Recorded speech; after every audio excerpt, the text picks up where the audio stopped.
还有一个更关键的是，就是委内瑞拉的军事领导阶层愿不愿意护着马杜罗到了可能被消灭的地步？我认为不会，他们跟马杜罗也没什么特别的关系，为什么要做这么事？所以他只要知道说不会去伤害委内瑞拉军队的利益，只是要把马杜罗换下来，换上亲美的政权，这个讯息很清楚。所以这些军官呢，做样子是会。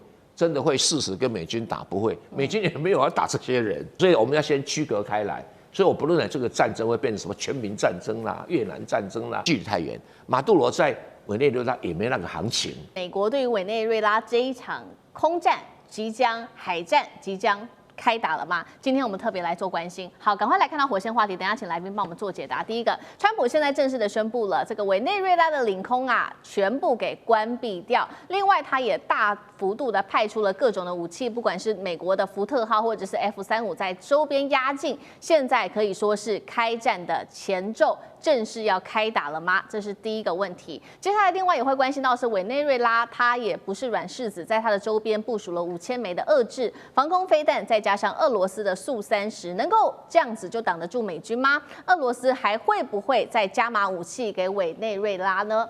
接下来，另外也会关心到的是美军封锁也拦不住啊，因为委内瑞拉它的运毒快艇仍然是照样的跑，一趟只要完成了这个交易，可以获得10万美元，所以有很多的毒枭仍然在美军的眼皮子底下持续的做生意，美军根本拦不住他们吗？今天就这些议题，我们会持续的来做关心。赶快来看到这个是最新的消息，来自于美国总统川普在11月29号最新发言，致所有的航空公司、飞行员、毒贩、人口贩子，请将委内瑞拉的领空周边空域都把它视为是全面的关闭，是要真的开战了吗？另外，美军的航空母舰福特号也搭载了 F-35，完成了部署。另外，还有2万名的美军全部都已经来到委内瑞拉的周边了。大家就在看说，立刻联想到当时2011年，美国也曾经宣布要禁航区，然后他就推翻了利比亚的格达费，这个被视为是先前设立禁航区的一个最新的开始。节目一开始，请教委员怎么看了？川普这时候说要关闭委内瑞拉的领空，代表地面战马上展开了吗？是要复制当时特别提到了2011年美国推翻利比亚格达费的模式吗？委员怎么看？我认为开打是一定开打，但是所谓的地面战。到底是用空军轰炸、用导弹轰炸，还是直接的派部队？可能都有，但主要还是空军轰炸。因为利比亚当时就是用空军在轰炸的，就是斩首行动。这种事情，我认为他会做啊，因为他有几个战略目的。第一个，这个所谓的毒品啊，这当然是一个短期的目标啊，但最重要拉下马杜罗。然后第二个，这个警告所有的中美洲跟南美洲的左派政权，包括哥伦比亚，还有很可能洪都拉斯要选出来的也是左派，那巴西更是左派，所以你看巴西这2天都静悄悄了，不敢吭声，哥伦比亚就不再吭声了，所以你可以看到他想要这个恫吓左派政权啊，那个只有那个阿根廷那是右派政权，他很喜欢啊这样，然后再来呢就是要警告所有跟中国跟俄罗斯太过亲近的政权，就说这是我的势力范围，我不容许中国跟俄罗斯未经我同意啊来这边做有的没有，包括“一带一路”啊，这是。那委内瑞拉有没有能力因为5000枚遏制防空导弹，还有加苏30就挡得住美军？那是不可能的事，挡都挡不住。还有一个更关键的是，就是委内瑞拉的军事领导阶层。愿不愿意护着马杜罗到了可能被消灭的地步？我认为不会。我认为不会。他们跟马杜罗也没什么特别的关系，为什么要做这么事？对呀，所以他只要知道说不会去伤害委内瑞拉军队的利益，然后只是要把马杜罗换下来，换上亲美的政权。这个讯息很清楚，所以这些军官呢，做样子是会。真的会誓死跟美军打？不会，美军也没有要打这些人。所以我们要先区隔开来。所以我不认为这个战争会变成什么全民战争啦、越南战争啦。哎呀，那个距离太远。马杜罗在委内瑞拉也没那个行情啊，不客气讲也没那个行情。他的行情只是比赖清德在台湾好一点而已啊，也没有好到哪里去啊，没有好到哪里去。所以我认为这个委内瑞拉根本挡不住川普这个攻势啊，这个距离差距太大了，太大了。好，美国要透过打委内瑞拉来控制住不管是亲中或者亲俄的政权。那确实，委内瑞拉现在马杜罗是立刻赶快用上了遏制的武器。我们要来看到这一场武器上面的对决，到底悬殊有多大？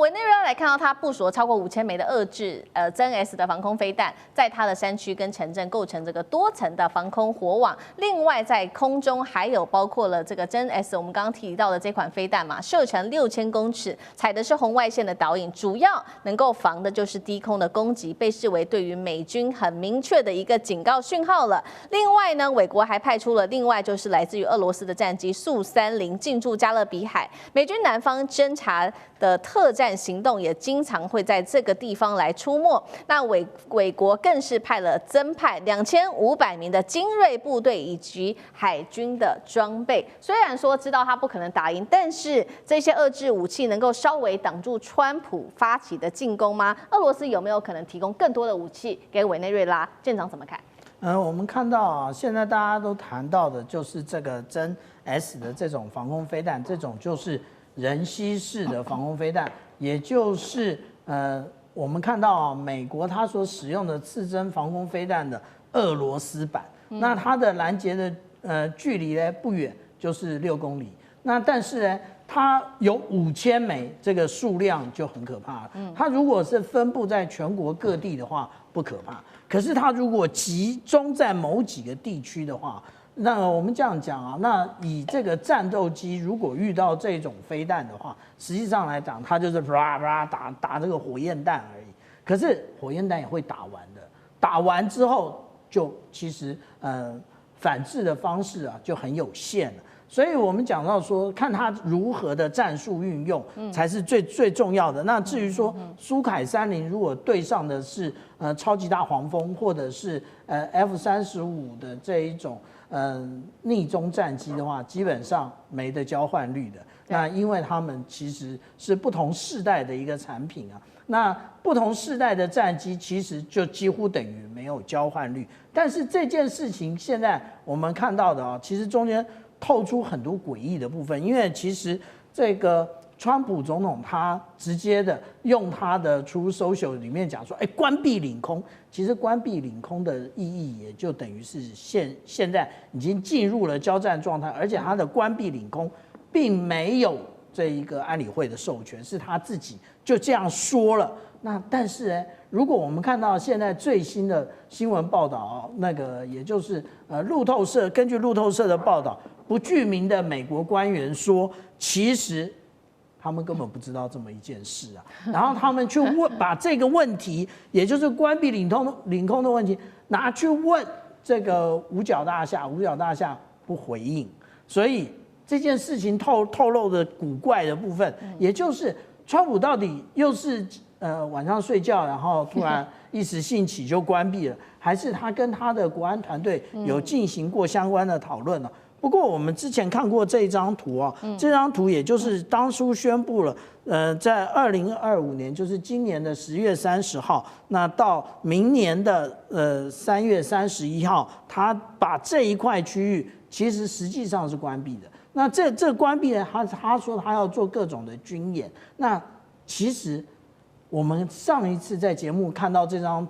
图片的时候，我就说这个是不是一个长期的行动？果然啊，现在已经有媒体爬梳出来，就是按照美国军方的文件的话，其实美国军方预定在这个加勒比海啊待到2028年。他们是透过所有的这一个相关的国防部合约，也就是购买这些副食类，也就是官兵总是要吃饭的嘛。那买的这一些食材，它的合约其实是到2028年。那也就是在川普任期结束前呢，那他们都会有大规模的一个军事存在。而且我们觉得，我们看到这个川普总统这个宣布啊，那但是他的舰艇现在的状态是什么？其实他现在舰艇状态，我们看到这张图啊，是是11月28号，也就是罗德代堡号船坞运输舰，它其实并不在加勒比海接近委内瑞拉的一侧，它的位置到底在哪里？它其实位置在于美属维京群岛的圣克罗伊岛这里进行整补。所以我们这样讲啊，虽然大家都认为海军它有一个很独特的特点，可以透过海上的这个无论是高线传递，然后进行整补，或者是海上加油。但是真正最容易整补的，而且对于这种大型的水面作战舰的话，它需要的是靠港，因为如果靠这个高线在那边传递的话，其实花的时间非常多，那而且可能会受到干扰。那我们讲到这些啊，现在川普一心一意的，他就是拿一些理由，也就是拿这个是不是他们现在直接的用军事企图的方式。可是我们之前啊已经看到，无论是洛杉矶时报，现在又多了这一个华盛顿邮报，都不断的提出质疑，说这个方式不但违反了国际法，也违反了美国国内的法律。好，这个军事企图的方式，违反了美国的法律，但另外一方面，能不能真的对于这个打击毒贩有效呢？现在看起来也是没有效的。我们要来看到最新消息，委内瑞拉的这个运毒快艇仍然确实是照跑不误。来自于《华尔街日报》最新也揭露了说，这些快艇啊有一些特征，包括了长度大约是40英尺，然后它们是由玻璃纤维打造的，而且还有巨大、超大的马力发动机。现在呢，不断在几个重要的地点，包括哥伦比亚、厄瓜多尔还有委内瑞拉海岸线上运送价值7000万美元的毒品货物，一趟成功能够赚进10万美元，难怪这些毒贩持续在美国眼皮子底下继续赚钱吗？杨老师怎么看？我们现在看美国总统川普在委内瑞拉所做的军事上的这些集结、训练，甚至封锁，多半大部分其实蔡委员讲的没有错。我们从比较是战略的角度，或者是整个区域地缘政治的角度，认为他其实在防止整个区域在向左转，希望你能够就是维持偏向美国、亲近美国。那更进一步呢，希望去排挤中国大陆在这个区域对美国影响力的渗透。那我们看到洪都拉斯其实现在这个时间点最新的结果是中间偏右川普支持那个候选人取得领先。也就是当他在对委内瑞拉做封锁的讯息做出来的时候呢，其实洪都拉斯的选民也接收到那个讯息。那现任的执政党是中间偏左的，那结果他的3个候选人里面得票率最低。那这是川普的用意。但是我也觉得，如主持人所问的，反毒这个议题是不是真的也是他在针对委内瑞拉行动当中一个诉求？我觉得是，至少到目前为止，他表面上是这么讲。对。主轴是不是维持这个如此？其实对他而言不矛盾，因为川普上来的时候啊，2个事情其实大家应该都记忆犹新。第一个，对跟中国大陆的贸易战过程当中，它其实增加了一个芬太尼的议题。对。那芬太尼议题跟中国大陆无关，因为中国大陆这是出口原料，那是你自己这个贩毒集团的这种运用。但是后来你看11月釜山会议的时候，中美在芬太尼上面有一个合作的空间，也就是中国大陆对原料出口可能会更进一步的限制跟管制。所以这个是他针对毒品在美国的泛滥。毒品在美国的泛滥的程度，我就不需要多讲了。我以前在美国念书的时候，你看到搬一个家，你随便那个厨房底下的柜子一打开，新搬进去，通通都是一些毒品吸毒的一些用具，司空见惯。那然后呢，2月份的时候，Rubio 美国国务卿又把一些国外的贩毒团体列为叫恐怖组织，这个是第一次这么做的。他在法律上把它列为恐怖组织的时候，他采取的行动以及跟外国的合作或者是施压就不一样了。那以前贩毒团体是针对你看有那个 DEA 就美国的这个反毒的这个组织，那至于美国内部的这个帮派，像是内部的拉美王国 MS-13，就是拉美王国是南美洲，然后 MS-13是中美洲，那太阳集团这个是委内瑞拉的集团，哥伦比亚也都是，所以它从陆路还是海运过来的这些毒品其实真的是一本万利是没有错。那它对于这些委内瑞拉的毒品的这种反制那当然会不会因此造成美国毒品的这种就是受到影响。我觉得毒品这个问题在美国真的是春风吹又生了。对，你再怎么弄，其实还是有市场，因为那个市场需求还是很大。所以我们看看他接下来会能达到什么效果。如果马杜罗愿意承诺在毒品上做限制的话，说不定这个事情还会有个下台阶。否则的话，他还是会采取一些行动去针对委内瑞拉。美委战争，委内瑞拉这个战争是一触即发了，尤其现在美军签下了保密协议，据传要即刻入侵了吗？另外一方面，我们会来关心到的是中俄是否联手伪国来力挺呢？来针对美国，我们等一下都会一起的来做关心。好，现在来看到的是最新消息，加勒比海火药味失控蔓延，美国呢无视于国际的争议，持续的发动了是3波的空袭，一共是击沉了4艘船，酿成14人死亡的一场悲剧。其实我们一直从9月份就做了许多的报道哦，从9月份到现在先做一个统计，美方已经击沉了14艘的船，至少造成57个人丧命。而这一件事情最吊诡的是，华府口中一直说这个是反毒行动，但是都没有证据显示这些船上面是真的有毒品。外界质疑美国就是在做假旗作战，为接下来川普要入侵南美洲做好准备。为什么会这样讲？我们先来看到有一些迹象。美联社的报道 ，CIA 美方曾经试图要策反马杜洛当时的专机首席飞官，他怎么要求这位飞官呢？说，你秘密的把你们总统把你们的总统马杜洛的座机转向吧，让美国呢可以直接当场逮捕马杜洛。这是第一件事情，来自于美联社的报道。第二件事情，我们来看到美军官员甚至被要求，路透社的报道，签署保密协议啊。指出呢，川普正在为入侵，接下来他不只是要入侵委内瑞拉，甚至还有哥伦比亚都已经预做好准备了。听到这些消息之后，美国政府怒斥这是美国南方司令部策划的殖民侵略啊！美国已经逮捕了疑似和 CIA 有关的这些佣兵，而他们正在准备策动的就是这一场假旗的袭击。川普从各种动作来看，已经准备好要来作战，要来入侵南美洲国家，要动武了吗？这一场行动最后的一个目的，是不是就是要扶植亲美的政权？委员怎么解读？当然啦，就对美国来说，他长期以来玩的把戏就是欲加之罪，何患无辞嘛。那么以前要加这个罪，好歹还会加的比较高尚一点就是跟普世价值有关啦，跟民主、自由、人权扯上关系。现在完全没有了，现在的这个借口都很 low 到让人家觉得非常意外了，就拿毒品出来讲了。我刚才讲这个芬太尼已经讲过了，他要对付加拿大跟墨西哥也是芬太尼，要对付中国大陆也是芬太尼，现在要对付这个中南美洲的国家的时候呢，他就拿白粉、拿毒品来说事了。可是关键问题来了，我们大家想一想，委内瑞拉也好，哥伦比亚的人有每天都在吸白粉吗？如果你说他生产白粉好了，理论上来说他也应该要吸白粉吧。所以照你美国这种说法，哥伦比亚、委内瑞拉、墨西哥、加拿大、中国大陆理论上都在吸毒啊。可是为什么人家没吸，只有你吸呢？这才是你最大的问题吧？就你的人民不争气，跑去吸毒了，你不好好去研究一下，说我要怎么样去协助大家摆脱毒品，我要怎么样在国内严打贩毒。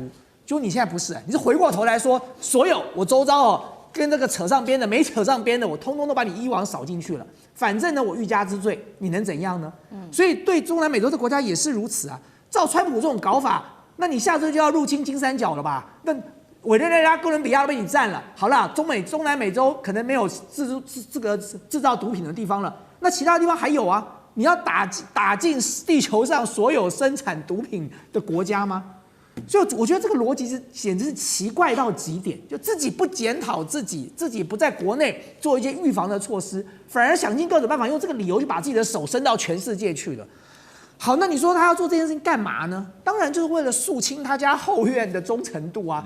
对美国来说，他已经早就对于中南美洲这些国家分崩离析，过去可能是对他完全效忠，现在各有各的盘算，各有各的这个结盟的方式了。他早就已经心生不满了，所以他找尽各种理由来处理他们。从我们看到的巴西，对不对？巴西他就希望他的好朋友能够重新复辟，重新上来，所以呢，他用关税来打击他。对，委内瑞拉也是啊，他说要入侵委内瑞拉，说马杜罗因为运毒品。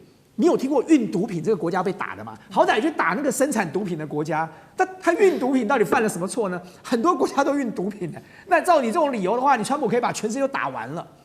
但是他照样用这个理由啊，随便就把人家船击沉了。那船上到底有没有毒品？不知道。他说有就有，你能奈他如何？对，这些人都活该死了。所以对川普来讲，我觉得他现在做的一个措施很简单啊，他所谓的让美国再度伟大的同时，他也要把他自己家后院肃清干净。凡是不听他的话的，立场跟他不同的，可能跟他敌对的，通通扫光。各种理由都可以安上。在最后的理由就是用毒品了，反正现在毒品是最好用。川普把毒品当作普拿疼来用了啦，就他想打哪个国家，他想制裁哪个国家，他就拿毒品这2个字出来就可以了。所以对川普来讲，他现在最大的困难是什么？他原本接触的这个孤立主义的路线了，就美国以后不要再管世界上的事了，我管好我自己。这是他的支持者对他支持拥戴的原因哦。他现在如果把手伸到了哥伦比亚，伸到了委内瑞拉来，他马上要面对的问题是，我要怎么跟我这些国内的支持者解释？这就是刚才为什么思明讲到所谓的假旗袭击啊？为什么要用假旗袭击？为什么要用这种 cover up， 就是这种秘密行动哦？为什么要来做这样的处理？其实他就是因为他不能够正大光明的去出手，因为正大光明一旦出手，他就要马上对国内解释说，他原本走的这个孤立主义的路线，我至少门前雪的这件事情是不是要重新反转了？好，所以我们看到川普的政治目的已经是非常明显了。所以接下来我们可以看到，美国跟委内瑞拉的这一场战争是一触即发的。但是呢，我们等一下要来解读一下美国它有哪一些装备，但是美国它也不是吃素的这一回它有了俄罗斯的帮忙，那有没有中国呢？这2个国家，等一下我们都会一起来做关注。先来看到，那美国它现在手上有哪一些战力哦？我们看到除了原本的6500名的官兵之外，还有包括了它已经出动了，它接下来会放的艾森豪号的航舰打击群之外，它的包括了轰炸机 B-1B 还有 F-15E 等等都会出动。另外，它还新增了包括有10000名的兵力，形成号称是史上最强的环尾包围网。刚刚讲了，美国也不是吃素的，他找来的是俄罗斯来介入帮忙。于是呢，我们来看到俄罗斯跟委内瑞拉就签署了一个战略伙伴条约，紧急派出了他的这个运输机，连夜的送武器到委内瑞拉，包括了现在美国境内的一些防空系统都是遏制的，包括了导弹啊，或者是战机，甚至是超音速反舰，都对美军可以构成威胁。这样做，俄罗斯的加入就能够阻止川普吗？美国的防空火力能够震撼美军它的这个航舰群吗？干哥有怎么看？好，我们来看哈，那个美国的兵力哈，你光看这个表哈，这个兵力不是打那个南美国家用的，对，是打北韩用的，你知道吗？你要打北韩要这样才够，你要这样的话，你就杀鸡是要用了牛刀了。为什么？你光第26远征单位就是陆战队啦，对，就是陆战队，那是最精锐的，那个是要去，那是可能要去打那个平壤的，所以说你才会派这些人去。为什么？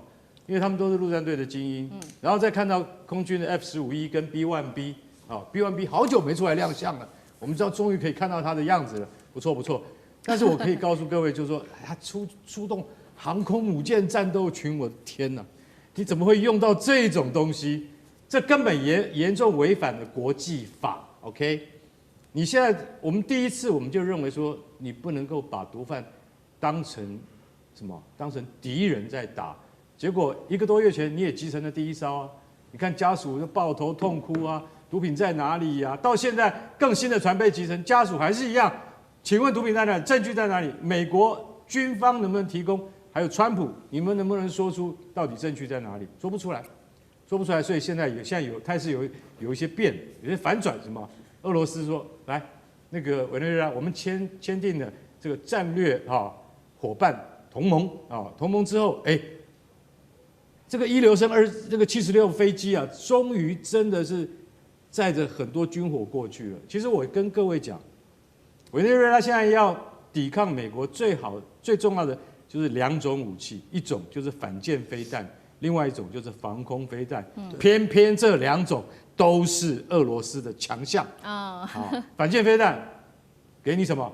反舰飞弹我就给你那个KH-31啊。这种反舰飞弹是普遍配备在俄罗斯的主要战机上面，也就是在面对如果跟北约开战的时候，苏凯34战机。或者是苏凯57战机这些先进战机，他们都一定配备 KH-31。KH-31是一种什么飞弹呢？它就是这样子好了，终端速度是5倍音速，可是它并不是战略武器，它是战术武器。它5倍音速掠海飞行打过来的时候，你怎么被它从肚子里面穿过去你都不知道。是航空母舰就会吃一颗这种。当然像这种飞弹它不能一次集成航空母舰，但是它对于航空母舰以下、驱逐舰以下的飞机非常有效。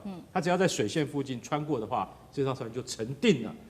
所以它现在马杜罗他得到了这样的飞弹的话，我觉得对委内瑞拉是一个非常有用的强心针。那另外呢，就是大家看到我刚才讲嘛 ，B1 都出来了 ，Freelancer，B1 是很久没有见面的那个战略武器啊，战略轰炸机啊。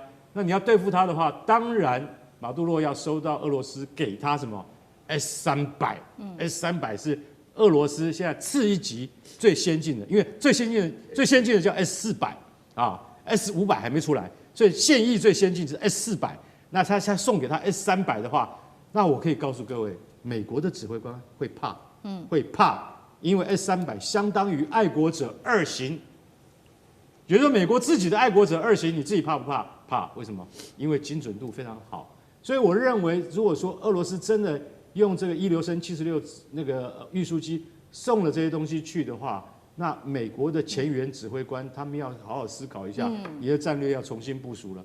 委内瑞拉没有你想象中那么好打。好，我们看到美国包括了这个整个南美洲国家有了俄罗斯的支持，那另外一个国家，刚刚我们要讨论的还包括了中国大陆，中国大陆又会不会支持这些南美洲国家？尤其我们现在要来看到的是委内瑞拉，等一下会请苑老师来带我们看，因为呢，我们现在看到其他国家恐怕也要准备了，这是来自于共和党议员说的，他说下一个目标啊，不会只是委内瑞拉而已，还会扩及到哥伦比亚跟古巴，更扬言这句话就夸张了。他说整个西半球都是属于美国的，被视为是21世纪版本的门罗主义复辟哦。那么包括了多个南美洲国家都已经站出来说了，这个是侵略行为啊。现在就是要看中国角色了，因为中国长期跟南美洲国家有很多的合作，不管是在“一带一路”上面，或者是人民币的贸易圈等等。那中国的角色，苑老师又怎么看？中国绝对不会放手让南美被美国并吞，因为这个违背了中国的福音的联合国的公约。中国作为联合国的5常国家，大家不要忘了，英国跟法国可能不敢讲话，俄罗斯这边刚刚干哥已经做了清楚的介绍。那中国本身确实是会帮助委内瑞拉做这个事情。我要讲的从3个部分来讲，为什么是委内瑞拉？因为委内瑞拉从查韦兹开始，就是以反美著称，所以说呢，美国对于他家的后院，有人不听话就算了，还要反美，所以说查韦兹的话反美，查韦兹就用他们的石油来补助哥伦比亚，所以说整个南美洲基本上所有的南美洲国家都偏左，那美国是一个非常右的资本主义国家。第二点的话呢，那个委内瑞拉有全世界最大的石油产量。不是产量，藏量，储存的量那他们本身来讲，他爱钱嘛，他喜欢看的这一点那就这个情况就很简单。然后第3点呢，我要强调一下，这个美国这个共和党的参议员呢，叫什么斯科特的，他其实是很不要脸的，你知道为什么？因为你知不知道为什么美国拥有菲律宾的时候让菲律宾独立？因为美国不要跟穷人为伍大家要了解一件事情当美国人不难对不对？大了个肚子到美国生孩子就美国人，但是美国认为说你起码要有5万美金生孩子都不要穷人来。所以说美国要占领整个西半球只有一个办法，就学以色列在加沙把他们全部干掉就干到底下。美国人是不希望自己扩大，每个人都有在美国办签证的经验难得个要死美国人都害怕，就问你问你如果长得漂亮，问你要不要嫁人如果长得这个说问你有没有钱美国都很在乎人家要进来，他还要占领别的国家，所以斯科特就是讲的搞不懂那像古巴啦什么哥伦比亚说好来你就都变成美国人愿意我们在台湾就有51俱乐部你知道吗？对不对？所以你美国又不愿意做的事情，又不愿意被杀光，那什么东西？美国对于南美洲像这种美国的参议员跟这个众议员水准很低的，这个是严重的违背了世界的公约，违背了联合国的精神。那中国怎么可以放手让你这样干呢？这不可能的事情啊！蛮横行径又添一桩了，而且川普这回是直接把手伸进了拉丁美洲，因为我们要来看到的是，委内瑞拉国防部长直接说了，有5架美国的战机呢是逼近海岸，认为说这根本就已经不是侦查了，明显就是挑衅的行为。而且呢，与此同时，华府这边也放话说，准备要动用 F-35隐形战机对委内瑞拉的毒品实验室要进行精准的打击。那现在大家就说，你表面上是反毒，但事实上很多人看得清清楚楚，认为说你是用毒品来当借口进行军事干预，甚至很多人说了，这可能是掠夺资源的前奏哦。好，那这5架美军战机，张将军你来看，真的是 F-35吗？那美国是不是会真的用这种外科手术的精准打击进入委内瑞拉？我认为美国在这方面还没有准备够。如果是他靠了这个5架的 F-35进入对委内瑞拉做打击，想用外科手术室达成他战略的企图，认为效果非常有限。因为你地面部队要不要出动？地面部队上在空中的轰炸跟攻击，它的战果相对有限。躲到地下，在地下化或在指挥所坚固的碉堡，它是所能够承受的迫害力是相对的有限。所以我倒认为，川普在这一方面，他似乎在思虑上是不够的。然后我们可以看得出来，他有没有后续的战术？这个外科手术室的 F-35做渗透性的攻击跟轰炸，后续呢？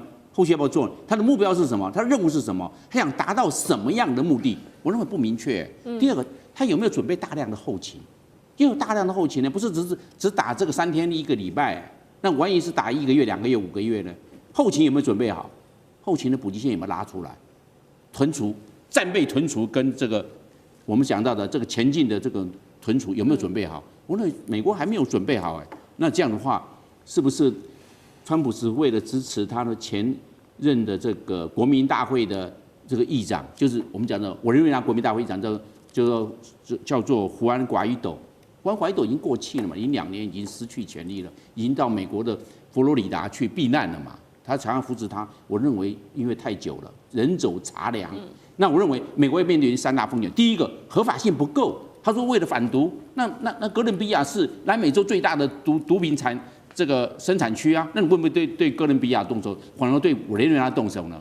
因为委内瑞拉它不亲美嘛，是不是这个样子？第二个，我认为会利少弊多。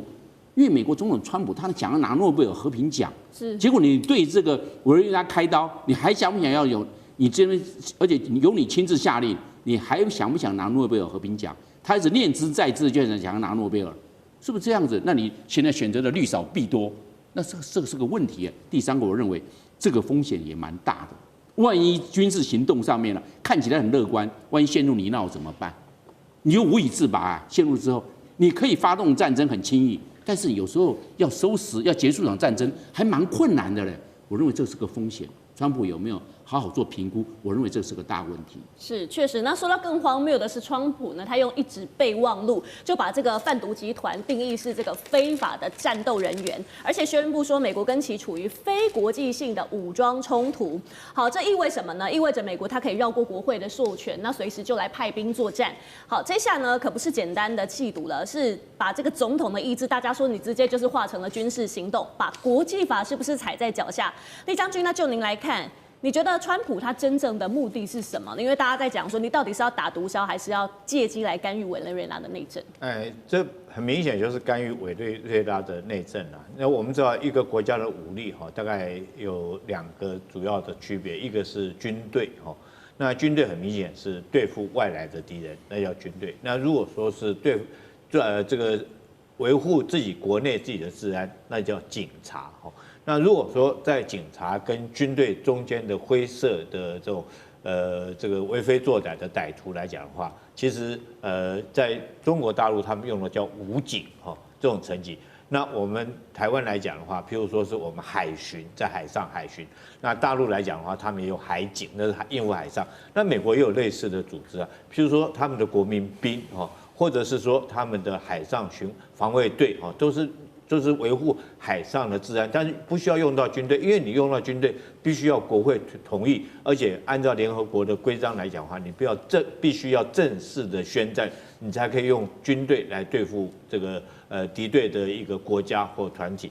那如果说是纯粹走私贩毒来讲的话，如果说你认为警察的战力不够来讲的话，你顶多就是海巡队嘛哈。那你现在突然用到军队，那我跟各位报告啊，这一定是之后就一定看川普的笑话，这绝对无误哈。因为这个《孙子兵法》讲了一句话：兵贵胜不贵久。那这支军队在海上已经漂了1个多月了，你这1个多月，你看看那个官兵在海上的生活士气，他们后续要不要休假？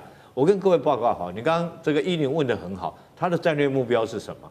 在战略目标如果说是要推翻这个委内瑞拉这个马杜罗来讲的话，那你这个是你的战略目标，你依据你的战略目标，就会决定你的军事行动啊。你依据你的军事行动，就要决定你要用多少的兵力部署，要几艘的战舰、几艘的战机，才可以达到这个目标，才可以支持你的这个作战构想嘛。然后你的作战构想才能够达到你的作战目标。那我们现在看到，如果说你的目标是要推翻格瑞纳达，推翻马杜罗来讲的话，我们按照战史来看，当年这个美国要推翻海珊的时候，海珊政权也是一样，他动用多少？他整个用联合国的部队，整个组织一个盟军，将这个海珊打败。那你现在来讲，虽然说你用了8艘的军舰，其中包括 F-35战机，包括你的硫磺岛2栖攻击舰，但是如果说用这个军力来讲，要对付一个国家，我觉得还远远差太远。因为后续来讲，大家不要忽略了。这个委内瑞拉虽然说它国防战力不是很强，但是它后面有很大的战友啊，它包括中国、包括俄罗斯都会站出来力挺它。现在我了解的，好像中国的815电侦船已经开过去，提供相关的电子资讯情报给这个委内瑞拉。我觉得美国川普这时候你用这个事情，第一个师出无名，你怎么可以用军队去对付平民，而且你没有任何的证据可言？第二个来讲，师出无名。第二个很明显的就是说，你到最后无功而返，你会很难看哈，真的是会很难。如果你到时候什么都没有，你就这个鸣金收兵，部队就撤回来。那我就撤回来的可能性非常高。你说要打，早就动手了嘛。这个我们讲究作战，讲究奇袭主动，对不对？你已经在外面1个多月了，那你还没有打。那你叫什么？等人家都准备好了，你再开始打嘛。那你1个多月没有打，我认为说他就没有打，只是说川普现在不晓得怎么样结束自己闯下了这场闹剧，他不知道怎么样下台，所以他部队不晓得怎么撤回来。是厉将军直接点出了师出无名这一点，因为大家也在看说，如果真的很严重，你美国用这种反毒为名，但是你派出了是空军特战部队，真的进入到委内瑞拉，那整个拉美地区都会陷入不安的。我们要从历史经验来看，从巴拿马到伊拉克，美国打的每一场战争呢，最后都是剩下了废墟仇恨。那其实这些在拉美国家眼里，他们都是看得非常清楚的，认为美国你现在就是要假借毒品战争，实则你觊觎的就是委内瑞拉的石油跟天然气。那想请教杨老师，您看美国他这种非常蛮横的手段，会不会引爆拉美的反美浪潮？甚至说，那这些国家他们会不会团结起来，转向中国来寻求资源？团结起来应该在这个事件上，不容易引发，但是集体性的其实已经在经济层面跟中国的关系是越来越密切，因为美国的门罗主义下对中南美洲的政策，这个将近100多年来其实没有太大的成效，你看反而使得中南美洲贫富差距非常严重，而变成美国的经济作物的就是后院，同时呢。贫困的这些人们只好用移民的方式，用2个脚往就是墨西哥跟美国，使得美国更加的感觉到它的优越感，高高在上。所以现在这个反移民问题，也使得中南美洲对美国的这种信任感其实是跌落的哈。那这一次你看到，到底美国会不会对委内瑞拉动武哈？如果从一个问题来看的话，他对于马杜罗的悬赏提高到$5000万了。本来是2500万，这个在1989年去打巴拿马的时候，诺瑞加也当时先是这样子做，他把他的悬赏金提高到非常高。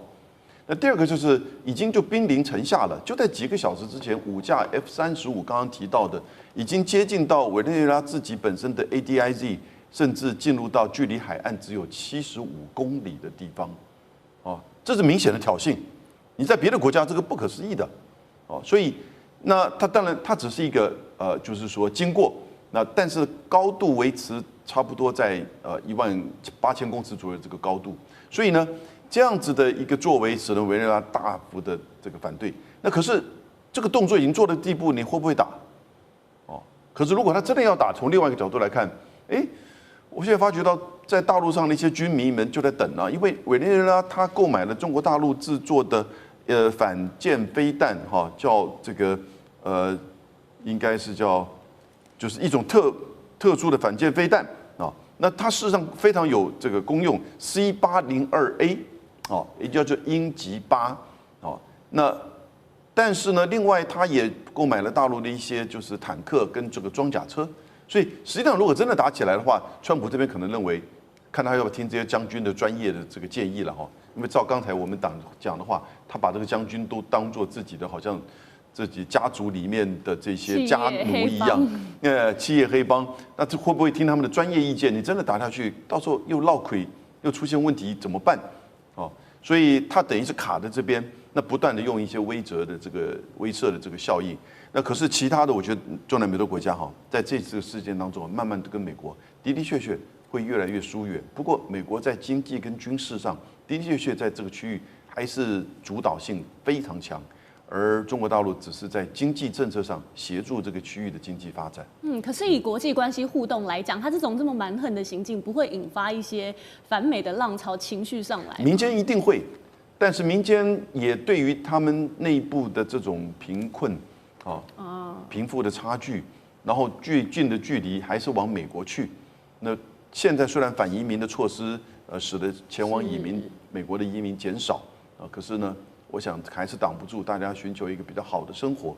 可是，在一般民间社会，对于美国应该还是有，就是说对这些如果真的打到委内瑞拉的话，这个反美的情绪一定会高涨的。在中国大陆的雷达是不是让 F-35真的完全现形了？委内瑞拉现在是靠着中国大陆的武器来撑腰吗？拉美的反美战线是否正式的成型了？今天首先3个火线话题，我们请来宾来做解答。第一个，美军呢在 F-35在委内瑞拉现形，是因为中国雷达撕破了它的隐形神话吗？美国的后院战火是否要引爆了？第二件事情，委内瑞拉的军火库现在塞满了来自于大陆，不管是它的火箭炮、导弹或者是电子侦察船，全部上线了。美军是因为这个原因，所以要攻击委内瑞拉。那么美国还敢继续的硬闯下去吗？最后一件事情，今天也会特别来关心的是，现在拉美10国都已经对美国非常的不爽一起怒吼。那么在这样的状况之下，会不会拉美战线推大陆成为新的盟主呢？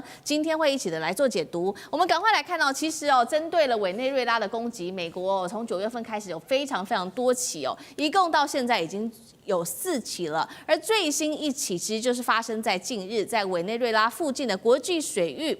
再度的发动了空袭攻击的就是他的船只，一共是造成4个人再次的丧命。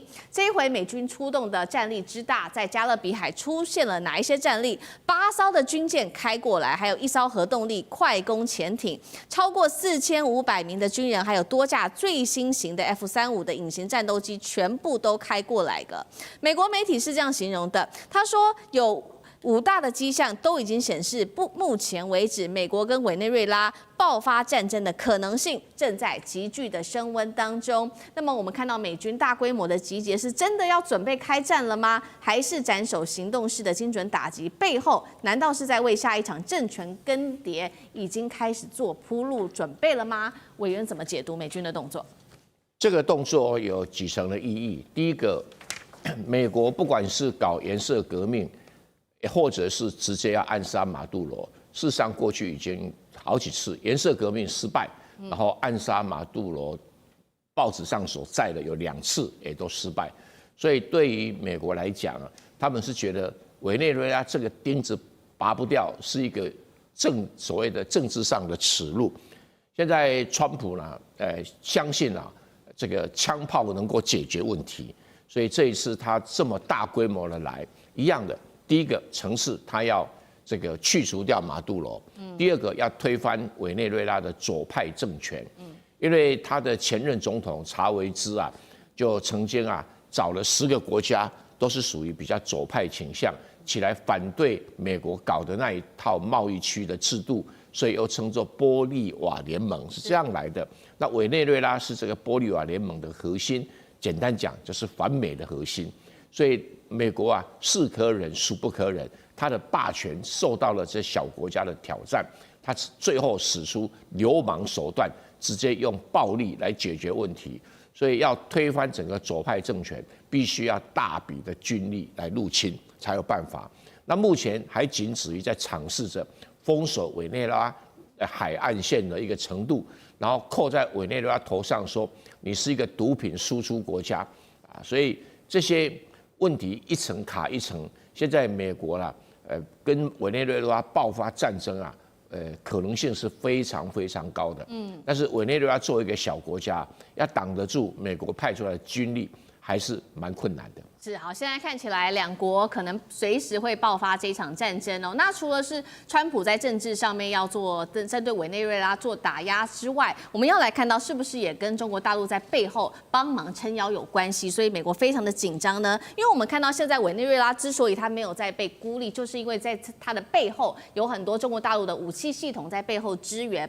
直接哦，这是委内瑞拉的国防部长公开来讲，他说委国现在内部的雷达系统已经有5架了，是可以已经有很多个了，已经可以锁定的是5架的美军的 F-35来做全程的监控。那么他过去就曾经用过多款来自于大陆的雷达，侦测到了不管是美国的 F-22猛禽等等，那现在甚至是连 F-35都在他们的掌控当中。中国的军武现在正式成为拉美这个反美战线的一个重点核心。我们来看一下中国大陆在这个委内瑞拉的武器装备有提供哪一些，不管是雷达系统，不管是这个对空防御啊、空军的装备，甚至是陆战装备都有提供。那么火箭炮、导弹跟侦察系统也都有提供给委内瑞拉。其中特别带观众朋友来看到的是这一款武器系统哦，这是侦察的，这个叫做瞭望号的。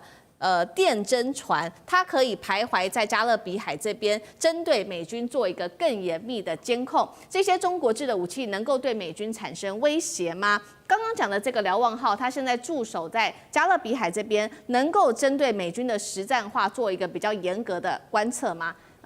舰长怎么看？其实啊，中国大陆它部署了这些电子侦察船，在各个的一个很重要的军演，或者是我们现在看到的在委内瑞拉的外海啊，那无论是之前的环太平洋军演，或者是2年一次的马拉巴尔军演，或者是今年才刚刚结束的护身军刀军演，其实我们都看到了815电子侦察船的一个踪影啊。那其实大陆的网民叫做“街溜子”，也就是转来转去的。那其实它到底在做什么？它有非常大的一个雷达哦。那它其实是一个被动接收。那它除了可以被动接收的话，它只是接收而已。接收它可不可以发射？它当然可以发射。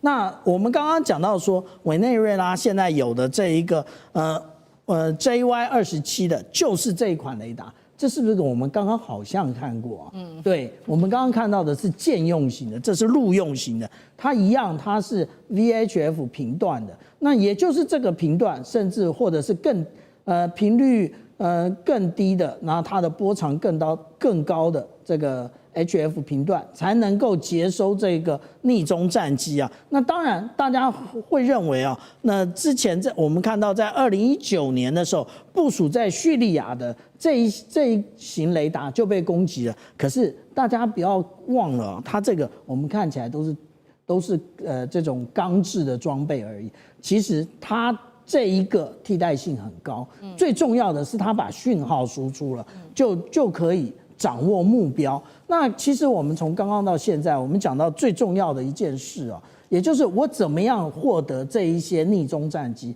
其实不止逆中战机，还有逆中的舰艇。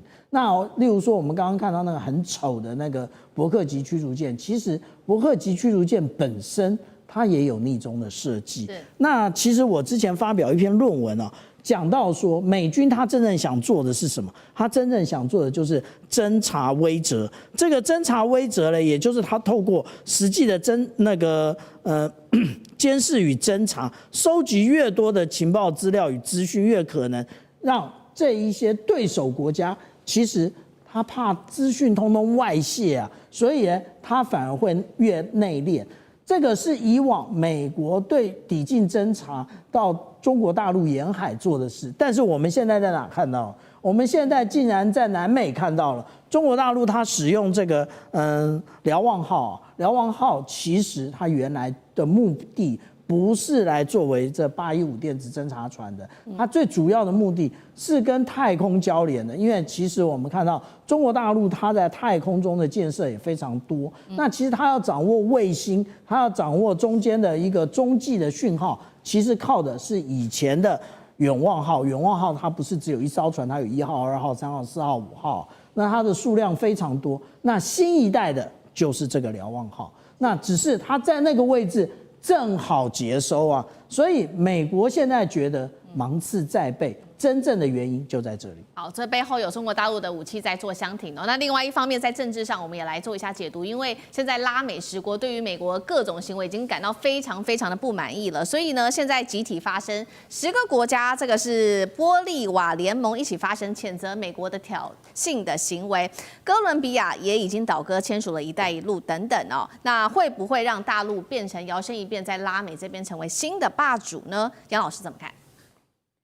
这是因为10月4号的时候，就是美国的 F-35第5次从9月以来10架美国的35 F-35，然后的8艘军舰啊，甚至还有核潜舰，然后呢加上大概有5000名的美军都在这个附近，从就是波罗的克啊整个这个区域的这个掌控，第5次针对在就是委内瑞拉的外海的小船舰进行直接的轰炸，哦，那这一次10月4号呢，是一艘在外海航行，但是是一艘非常小，他们指控它是贩毒，川普马上在推文上面说，这个上面的毒可以害死5万名美国年轻人，真的吗？如果这样子这么小艘一个船只而已哦，而且看起来是没有武装的，你就用你海上这个。就是美国的，就是海上的这个防卫舰能够去把它拦下来啊，甚至不用军舰呢。对。为什么你要？然后呢，证据确凿，大家都没话讲了。对。因为现在他对马杜罗的悬赏已经来到5000万美金，但这个事件连续第5次哈，所以这个不是所谓的弃毒了，基本上是用军事力来整个威慑，不只是委内瑞拉，整个拉丁美洲，所以拉丁美洲这10个国家就激起来。这次一定要讲话，跟上次巴拿马那个事情不一样。那媒体就有一点，其实很早的时候就说，这个叫做什么？这不叫门罗主义了，这叫做唐罗主义，叫做以前是 Monroe， 它叫做 Monroe， 因为它是 Donna。那 Monroe Doctrine， 唐罗主义是什么意思呢？还记不记得？其实他还没有就任之前，他就说加拿大是51州，葛林兰是美国的，巴拿马要让给我们美国。墨西哥湾要改为美国湾，他有2个至少都做到了。然后呢，现在针对委内瑞拉，那基本上其实要让这些国家臣服，然后你继续做我经济的后院，当然也要把中国的力量赶出去。但很有趣的是，中国在刚好9月底，就是上个礼拜，成为叫安第斯这个共同体的成员。安第斯就是包含这一次抗议的10国里面的秘鲁、玻利维亚、厄瓜多跟这个哥伦比亚，这4个国，他们之前就有一个这个共同体，现在中国大陆正式的参与，那再加上一带一路跟这些经济的建设，所以我是觉得这个时候美国已经自身的后院起火，但是他用的方式，你真的要达成唐罗主义，太过粗暴，太过军事，太高高在上，没有人会受得了的。而这个时候，他引中国的经济、中国的军事武力。只不过是为了求自保，不要把这边当做什么中美对抗的这个场域，其实是这些你过去被你压迫的、你的后院的这一些国家是受不了。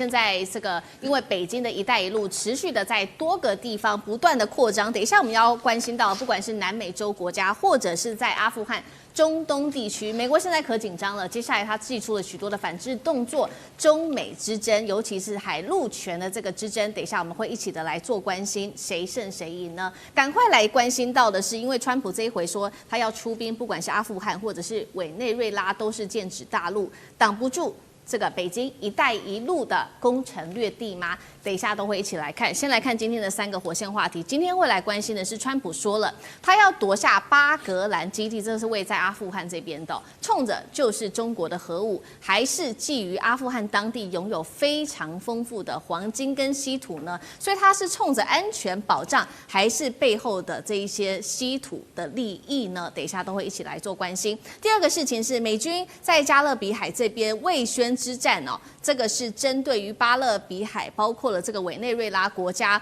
这个时候，美国非常的生气，因为川普一方面要掐断石油线，是有关于美国跟中国大陆的石油线，会不会逼南美国家气到完全的倒向中国大陆呢？等一下关心。最后来关心的是，北京为了要维稳它的一带一路，最新我们看到中国大陆跟阿富汗要一起来合作开采矿产，中国大陆跟委内瑞拉同样另外一方面签了20年的石油协议，现在可以说是反插整个美国的后院了吗？等一下一起来做关心。最新消息，赶快来看到的是，川普再度放话要夺回阿富汗首都的巴格兰基地哦。他说呢，在这边阿富汗寸土不让，不可能跟美国达成任何的协议。这是来自于阿富汗塔利班政府的最新回应。但是美国的动作很大。但是美国的军方可就不这么看好了。美国军方内部承认要重返阿富汗，要付出包括了上万的兵力之外，还要再加上后勤、防空基地等等防御，根本就是一场噩梦。大家也关心说，你川普为什么一定要拿下阿格兰基地呢？现在有2个理由。第一个理由就是因为这个基地距离中国大陆的核武设施只要1个小时的车程，所以他非常的想要拿下它，想要提防着它。第二个事情就是刚刚提到的，阿富汗它拥有丰富的天然资源。你看这边不管是铁矿石啊，不管是大理石，或者是铜，甚至是黄金、稀土等等，这个大家在看的是川普最想要掠夺下来的就是这些天然资源。所以到底是什么原因，川普真的敢重兵入侵阿富汗吗？这个军事算盘能不能达成？如果真的要这样做的话，美军是否又要重蹈当年的覆辙，造成一些恐慌，造成更多的损伤？厉将军怎么看？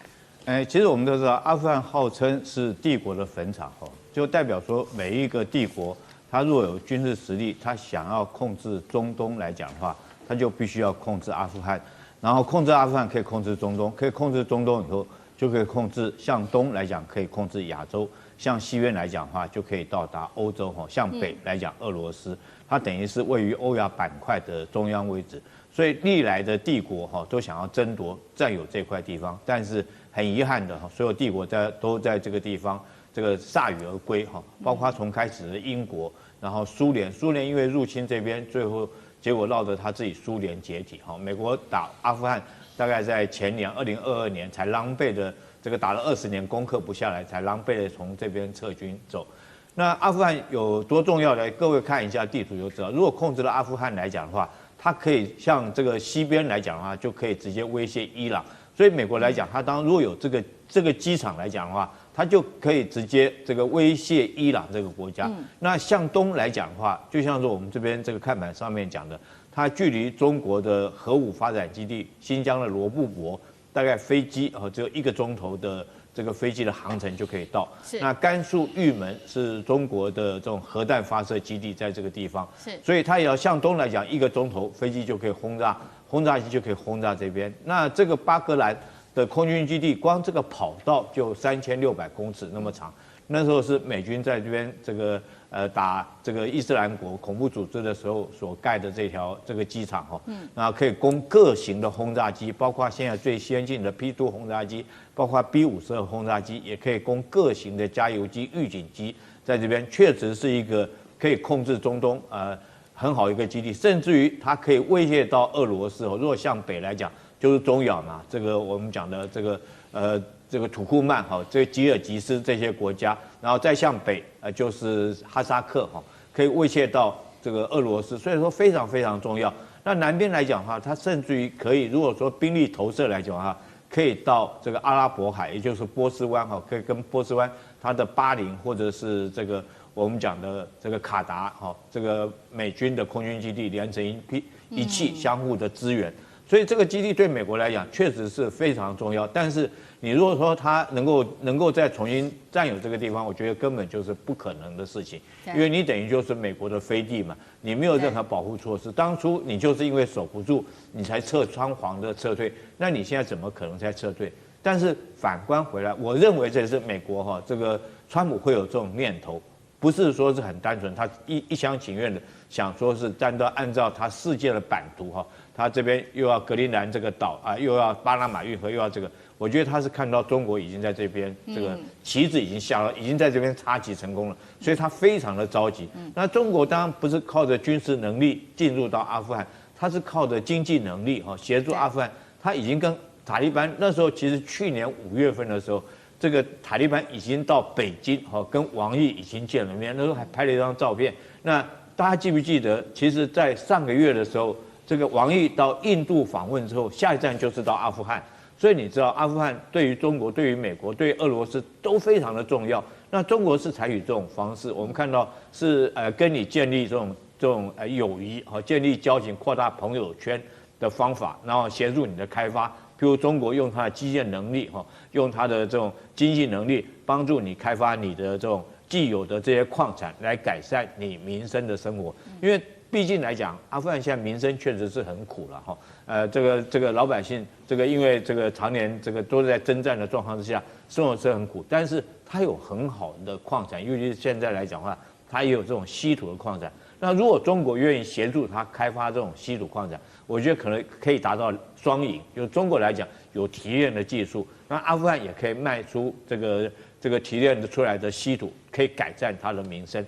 当然，很重要的一件事情是。中国从来不干涉其他国家内政，他不会管你这个国家、你的宗教、你的政权、你的政治立场什么，他不会去干涉哈，尊重你们国家立场。所以我觉得中国用这种方式进入阿富汗的可能性，是让美国现在川普这么着急的主要一个原因。好，这个川普怎么样都说他要拿下这个基地哦，这个真实发生的可能性是非常低的，但是他真的是非常看好阿富汗的地缘的一个重要性。刚刚张俊营帮我们讲了嘛，他这个基地东边、西边、南边，不管是北边等等，对他来说都是占有非常重要的这个地缘的优势。那另一方面，中国大陆已经插旗了，透过“一带一路”跟塔利班谈成了许多的合作。等一下会请委员来帮我们就这个事情来做更深的分析。那另外一方面，美国则是针对阿富汗只会用威胁的方式，都让塔利班政权或者是阿富汗呢感到非常的不满。其实川普的这一只手，我们刚刚说了嘛，深入到中东国家，其实也到了南美，那同样也是引发大家的愤怒哦。因为近几周我们看到美国做了什么动作？美军是以反毒为名，在加勒比海这边集成了一共是3艘船，而且它直接没有经过法律的判定就处决了船员。那美国的防长怒轰，这就是卫宣之战。川普甚至在这之后持续的威胁马杜罗政府，拒收移民就要让你付出难以估计的代价。军事上，刚刚讲的是在政治上的动作，军事上，美国直接摆出了在加勒比海这边包括了7艘军舰，还有1艘核潜舰。那么委内瑞拉则是高调举行了连着3天的这一场全民军训，强调不怕美国。专家在分析，美国在南美洲这一些的动作，都是同样剑指中国大陆，忧心中国跟南美的石油合作会掌控利益，所以美国这时候想要进来插手。梁老师又怎么看？美国对委内瑞拉现在就是兵临城下，等于接近是军事威胁哈。那甚至都有一些准军事攻击，针对渔船，他们指控是进行贩毒，而且直接处决船员。这个做法事实上当然是不合国际法的。那我觉得加上他表面的讲的理由，大概有3个原因。第一个就是他说的反毒，但全世界的媒体大概相信人并不太多。那第二个呢？我觉得其实他就是不喜欢委内瑞拉。这委内瑞拉之前，马杜罗之前就是查韦兹。那查韦兹是非常民粹主义，而且支持社会主义。他把委内瑞拉的石油资源作为在针对不只是委内瑞拉的中下阶层，甚至整个中南美洲的这些国家，他给予援助，然后呢支持古巴，啊，所以对美国等于是一种接近式、挑衅式的打脸啊，所以美国能够容忍查韦兹尔在那个时候，其实也是跟当时的政府有关。但现在马杜罗他有点变本加厉，因此有一点就是在警告中南美洲的国家，你是我的后院。你要真的是知道你自己的地位处境。第三个原因，我觉得就是委内瑞拉是石油输出组织国家的创始会员国之一啊。那美国现在是希望国际的石油价格越低越好，那低于50块最好。那委内瑞拉就在这个议题上跟美国唱反调啊，所以呢，就川普会担心这个会造成油价或者是其他议题的这个连锁反应，所以有一点在警告他。你看拖了这么久。但是现在在整个这个中南美洲地区啊，大家当然就很了解，美国是在用威慑，然后或者是用军事威胁。可是呢，中国呢是在用贸易。去年中国跟拉丁美洲的贸易额来到了5184，出口就2700亿。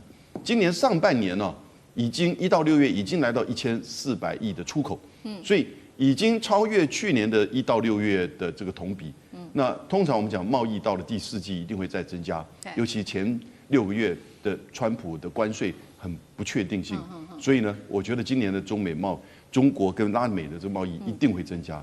那你觉得到底美国是在这个拉拢自己的朋友小弟，巩固后院，还是说把大家赶到中国的那一方去呢？对，确实我们看到中国跟拉美的这个贸易增加，尤其最新签的这个大单，1020年，这是石油双方接下来中国跟委内瑞拉会有一个比较长期的合作，那投资金额也相当高，10亿美元，拉近彼此的关系。那另外一方面，中国在中东的布局，我们刚刚讲了嘛，不管是跟这个中阿巴三方的外长对话，那说要启动矿产，另一方面，大陆也直接跟塔利班谈，拉近了“一带一路”，会不会美国这些出兵各种动作？真的完全都是要剑指北京呢？委员怎么看？剑指北京也好，刀向北京啊，要有效啊。否则你在那边耍来耍去，不过是班门弄斧啊。一个阿富汗的矿产，一个委内瑞拉的石油，要做很多工作。第一个要投资，然后要开采，然后要生产，然后要销售。然后还要什么呀？货运。那这整个流程上面是一个很复杂的一个流程。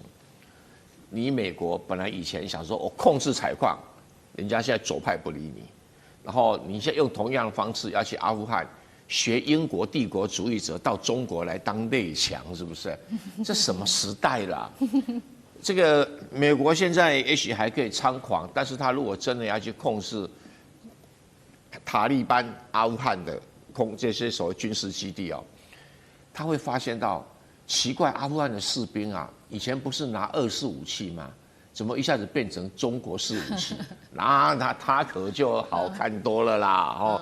所以川普就是一个每天晚上不好好睡觉哈，整天在空想西想的，一下子要并吞加拿大，一下子要并吞格陵兰，然后要来这个并吞了这个那个所谓的这个委内瑞拉的实况，他现在有一个假借一个理由，因为委内瑞拉跟旁边的盖亚纳哈，是有一点的油矿的这采矿起来的冲突，那他当然要挺这个盖亚纳，盖亚纳是美国公司控制的，而委内瑞拉全部都是国有的，那阿富汗塔利班根本全部是国有的，他哪有私人企业？那现在跟中国签约啦等等啊，那中国更堂而皇之可以供应阿富汗武器啦。你打得赢吗？那你就自己较量较量。苏联没打赢过，美国没打赢过，因为阿富汗的地形太特殊。是这个地形特殊，使得你美国的空军、陆军都派不上用场，还经常被打挂了。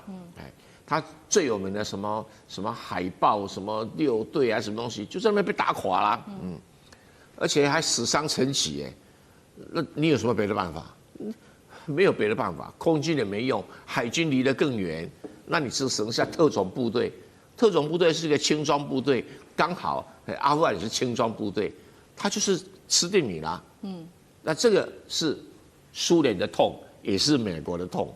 他不打了20年，竟然打不垮，那表示什么？表示你现在再去占领空军基地，好啊，你可以控制空军基地啊，到时候没水没电，你自己去弄水弄电，然后你要怎么去控制空军基地？整天游击队今天打你，明天打你，所以川普是活得不耐烦。中国大陆其实隔壁邻居也不敢这样，你控制那个基地就能够控制中国的核武，不想得太简单了，哪有这种事情啊？所以我是觉得，川普证实他是一个知识很贫乏的人啊。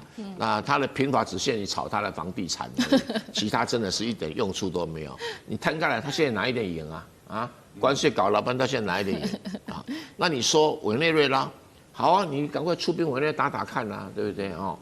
看结果是什么样，大家都知道了嘛。看看较量，委内瑞拉现在拿的武器还是美式武器啊。搞不好你打一打以后，会出现中式武器啊。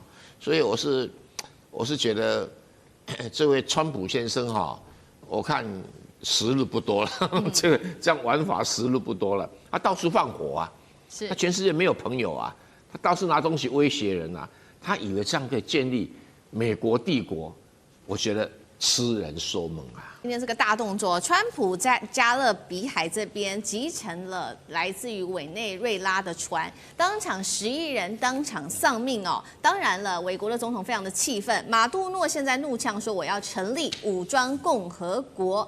到底怎么一回事？两国会不会真的开战了呢？今天一起来做关心。这个是最新消息哦，在2日的时候，美军已经宣布了击沉一艘运毒船，尤其川普也说了呢，上面的11名是阿拉瓜火车帮的毒品恐怖分子哦，他说他们都是恐怖分子，全部都已经被击毙了。他还指控说，这个就是背后有总统马杜洛在后面做操刀的案子。那阿拉瓜火车是谁呢？川普也进一步控诉了，他说呢，他们是专门干这些的恐怖交易的组织，专门做走私、性交易还有屠杀的血案。那么川普就说，因此我们才要把他们全部都抓起来。那马杜洛这一回呢，他也不是省油的灯，我们其实看到他早就已经开始做好了各种万全的准备，尤其呢在开火前，他就已经宣布说全国进入到高警备的一个状态，痛批美国，你真的是放了大批的军力在我们国家的周边，包括集结15艘的战舰，搭配1200枚的飞弹，前舰对准委内瑞拉，还派出了4500名的官兵，这当中还有2000多名是海军陆战队哦，一起都对准委内瑞拉，所以他呛瞎了。他说，接下来你如果真的敢对我开战，我会成立武装共和国来全面对你开打，让你的双手沾满鲜血。当然了，美国的外长也趁机补话，他说其实真的在美国内部走私的毒品只有5%而已。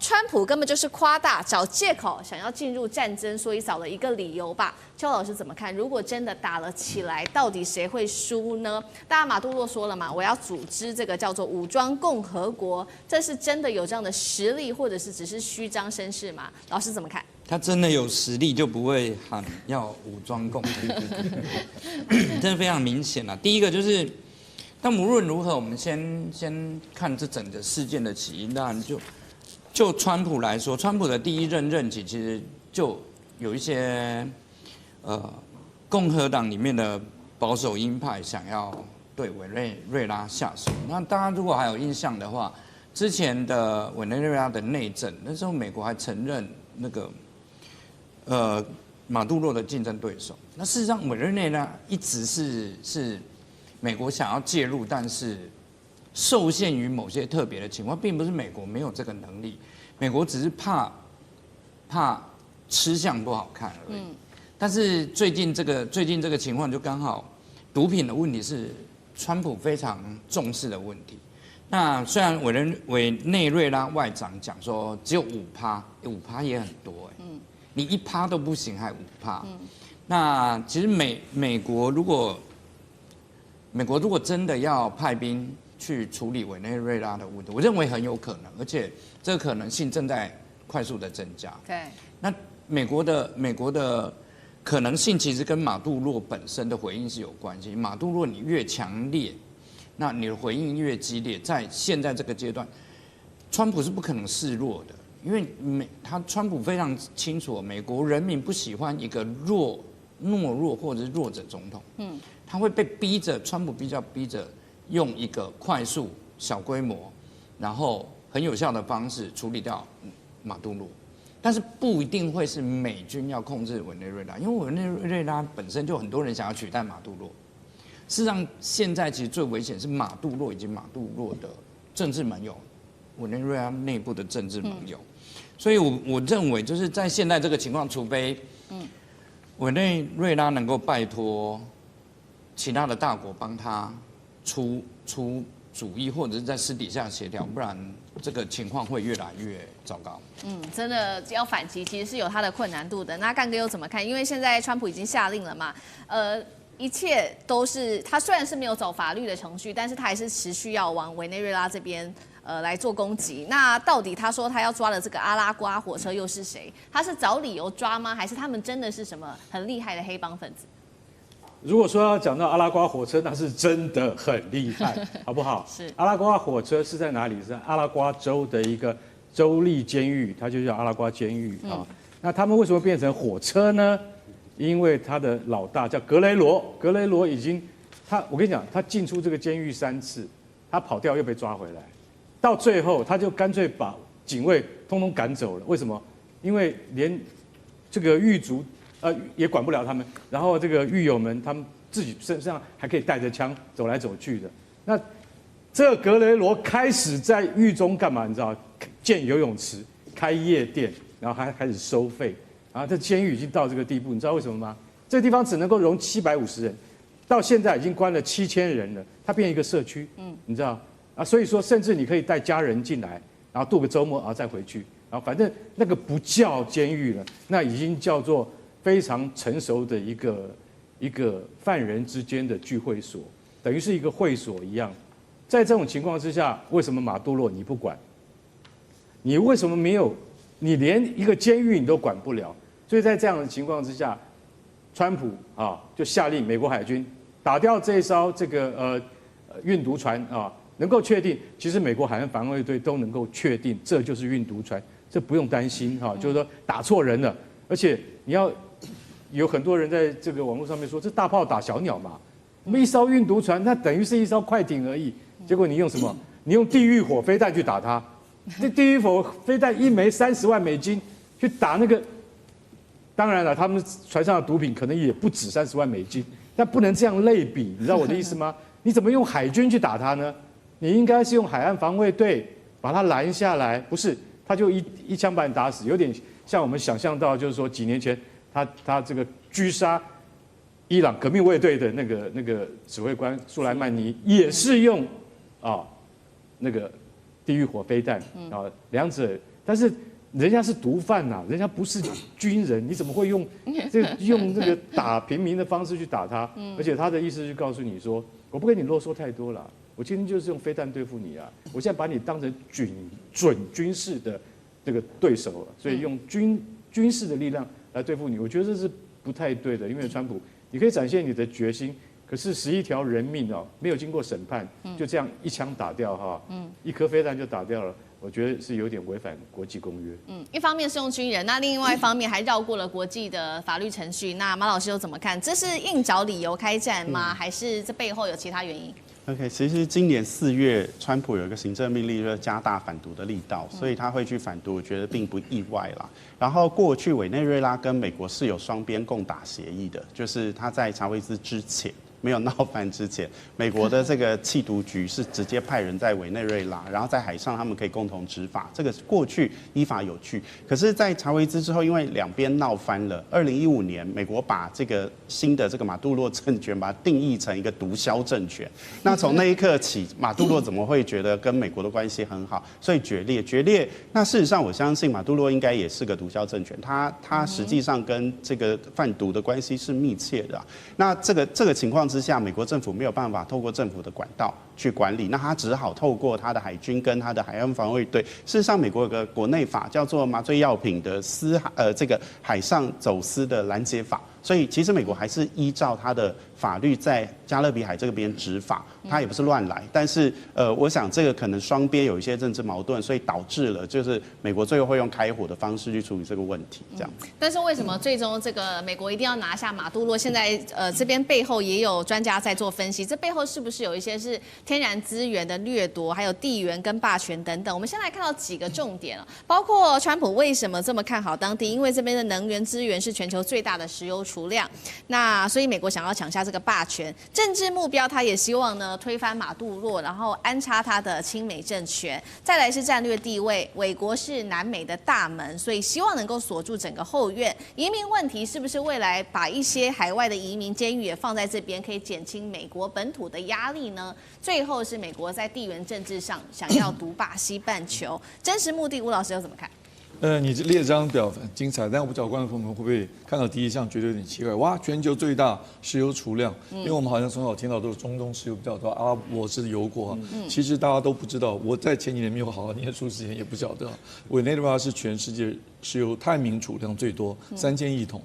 在20几年前的时候，它其实也非常非常富有。我记得我小时候，就是说念书的时候或者年轻的时候，那世界选美小姐常是委内瑞拉小姐，对，然后是不是？然后呢，又非常的美丽，国家很富有。就是20几年来呢，他为了想要把这个石油赚得更多，就把本来是西方世界帮助他开采石油，大家可以分到钱，或者特权阶级可以分到比较多的钱的一个情况，要收归国有。就换句话说，这个国家是自己把自己天然的这个资源糟蹋呈现了这个样子。然后连这么不爱打仗的川普都要这样子来攻击他，当然川普会打他，不是因为不爱打仗，因为川普非常有把握，这个国家这么小，我这个武力这么强大，才用这种方式。所以我觉得川普不是为了要夺取委内瑞拉的储量，因为委内瑞拉储量很高，它产量现在全世界只排10几名到20名之间，所以它是为了这个反毒是它比较重视的这个目的，而且这个委内瑞拉这些毒枭也实在够狠了，不但在这个中南美洲一带这个贩毒的势力已经进入到美国本土，还甚至跑到北边往加拿大那边去都有可能都有一小部分。所以我觉得主要是为了贩毒。但是呢，如果能够把委内瑞拉给搞定，当然进一步就可以得到它的石油资源，这是有可能。但我想那不是它的目前的主要目的呢。